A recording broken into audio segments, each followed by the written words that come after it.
বাচ্চা ধরাকে কেন্দ্র করে বিভিন্ন জায়গায় যে গণপিটুনি চলছে এবং বিভিন্ন সাধারণ মানুষ থেকে মানসিক ভারসাম্যহীন ব্যক্তি অকারণে গণধোলাই এই শিকার হচ্ছে। এই বিষয়কে সামনে রেখে মঙ্গলবার আসানসোল দুর্গাপুর পুলিশ কমিশনারেটের জামুরিয়া অডিটোরিয়ামে এক সভার আয়োজন করা হয়।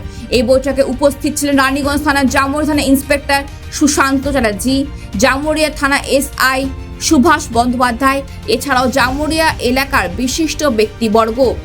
একটা গুজব ছড়িয়েছে ছেলে ধরা।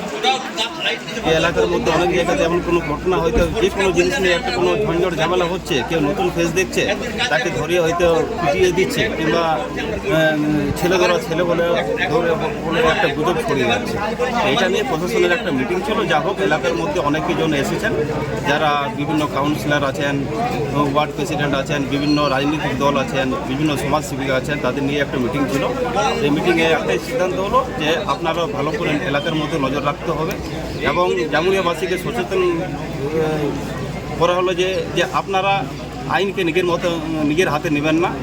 কারণ এই গুজবের কোনো কাম দিয়ে যদি কোনো অঘটনা ঘটে গেছে, তাহলে আইন কিন্তু আইনের পথে চলবে। অনুরোধ করলাম যে ছেলে ধরে যে গুজব, এই গুজবে কান দেবেন না। এবং কিছু স্বার্থন্বেষী মানুষ আছে সমাজে, যারা নিজের স্বার্থকে দেখার জন্য গোটা সমাজের নামকে কলুষিত করে। এবং আমাদের মাননীয় মুখ্যমন্ত্রী মমতা বন্দ্যোপাধ্যায় তিনি বলে দিয়েছেন যে যদি গুজবের পরিপ্রেক্ষিতে কোনো গণপিটনে তার যে সাজা আছে সেটা মানুষকে বোঝানো, যে কোনো রকমভাবে আইনকে হাতে নেওয়া যাবে না, প্রশাসনকে জানাতে হবে। এবং সঙ্গে সঙ্গে সালিসি সভার নাম করে ক্ষমতা এবং অপব্যবহার করা যাবে না।